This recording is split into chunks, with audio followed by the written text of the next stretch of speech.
തിരഞ്ഞെടുപ്പ് നിഷ്പക്ഷമായി നടത്താൻ കഴിയുമെന്നും രാജ്യത്തെ ബോധ്യപ്പെടുത്തിയ ടി.എൻ. ശേഷനെ കടന്നാക്രമിച്ചുകൊണ്ടാണ് കഴിഞ്ഞ ദിവസം പ്രധാനമന്ത്രി നരേന്ദ്രമോദി പ്രസംഗിച്ചത്. തെരഞ്ഞെടുപ്പ് കമ്മീഷനുകളുടെ പക്ഷപാതപരമായ നടപടികൾ ചൂണ്ടിക്കാണിക്കാനാണ് അദ്ദേഹം ടി.എൻ. ശേഷനെയും രാജീവ് ഗാന്ധിയുടെ മരണത്തെയും ഇപ്പോൾ വീണ്ടും ഓർമ്മിപ്പിക്കുന്നത്. അതുപോലെ ഇന്ത്യ മുന്നണി അധികാരത്തിൽ വന്നാൽ അയോധ്യ ക്ഷേത്രം പൂട്ടിട്ട് പൂട്ടും, താഴിട്ട് പൂട്ടുമെന്ന്.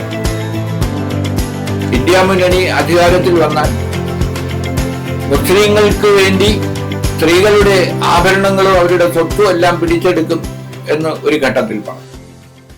തിരഞ്ഞെടുപ്പ് കമ്മീഷൻ എന്താണെന്ന് ജനങ്ങളെ ബോധ്യപ്പെടുത്തിയ ചീഫ് ഇലക്ഷൻ കമ്മീഷണറായിരുന്നു ടി.എൻ. ശേഷൻ.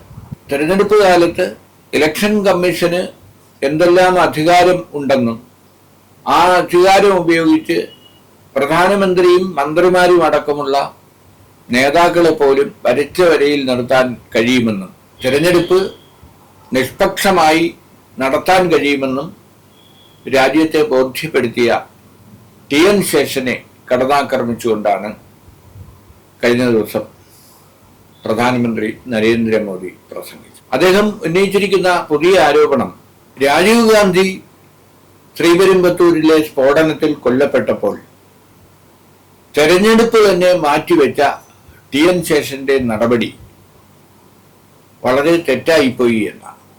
കാരണം ഒരു സ്ഥാനാർത്ഥി കൊല്ലപ്പെട്ടാൽ ആ മണ്ഡലത്തിലെ തെരഞ്ഞെടുപ്പ് മാത്രം മാറ്റിവെക്കേണ്ട കാര്യമേ ഉള്ളൂ. മൊത്തം തെരഞ്ഞെടുപ്പ് മാറ്റിവെച്ചത് പക്ഷപാതപരമായിരുന്നു, അങ്ങനെ ചെയ്യാൻ പാടില്ലായിരുന്നു. അപ്പൊ ടി.എൻ. ശേഷന്റെ നിഷ്പക്ഷതയാണ് ആ നടപടി വ്യക്തമാക്കുന്നതെന്നാണ് പ്രധാനമന്ത്രി പറഞ്ഞത്.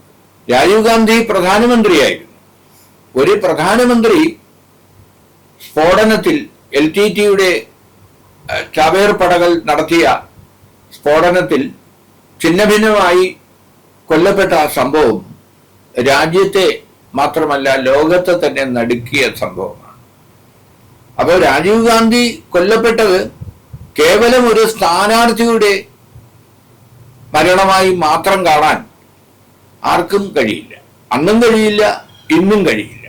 കാരണം ഇന്ദിരാഗാന്ധി പ്രധാനമന്ത്രിയായിരുന്നപ്പോൾ സുരക്ഷാ ഭടന്മാരാൽ അവർ കൊല്ലപ്പെട്ടു.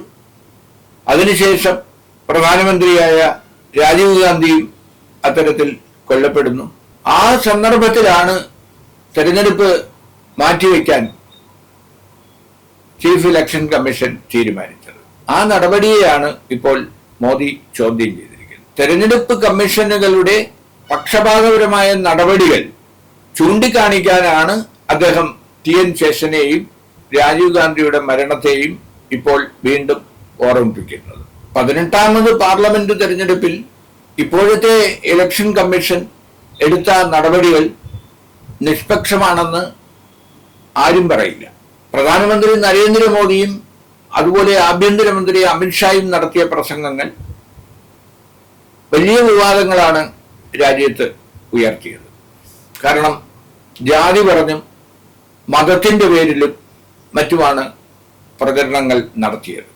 കാരണം ഇന്ത്യ മുന്നണി അധികാരത്തിൽ വന്നാൽ മുസ്ലിങ്ങൾക്ക് വേണ്ടി സ്ത്രീകളുടെ ആഭരണങ്ങളും അവരുടെ സ്വത്തും എല്ലാം പിടിച്ചെടുക്കും എന്ന് ഒരു ഘട്ടത്തിൽ പറഞ്ഞു.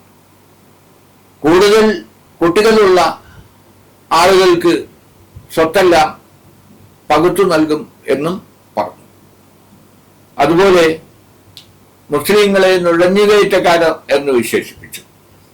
മുസ്ലിങ്ങൾക്ക് സംവരണം നൽകാൻ വേണ്ടി പട്ടികജാതിക്കാർക്കും പട്ടികവർഗക്കാർക്കുമുള്ള സംവരണ എടുത്തു കളയുമെന്ന് പറഞ്ഞു. അതുപോലെ ഇന്ത്യ മുന്നണി അധികാരത്തിൽ വന്നാൽ അയോധ്യ ക്ഷേത്രം പൂട്ടിട്ട് പൂട്ടും, താഴിട്ട് പൂട്ടുമെന്ന് പറഞ്ഞു. പിന്നീടൊരു ഘട്ടത്തിൽ ക്ഷേത്രം നശിപ്പിക്കുമെന്ന് വരെ, ഇടിച്ചു നിരത്തും, ബുൾഡോസർ കൊണ്ട് തകർക്കുമെന്ന് വരെ പറഞ്ഞു. ഇതൊന്നും നിയന്ത്രിക്കാൻ കഴിയാത്ത ഒരു ഇലക്ഷൻ കമ്മീഷനെ ന്യായീകരിക്കാനാണ് പ്രധാനമന്ത്രിയായിരുന്ന രാജീവ് ഗാന്ധി കൊല്ലപ്പെട്ടപ്പോൾ തെരഞ്ഞെടുപ്പ് മാറ്റിവെച്ച അന്നത്തെ ഇലക്ഷൻ കമ്മീഷണർ TN ശേഷന്റെ നടപടിയെ വർഷങ്ങൾക്ക് ശേഷം ഒരു പ്രധാനമന്ത്രി ചോദ്യം ചെയ്തിരിക്കുന്നത്.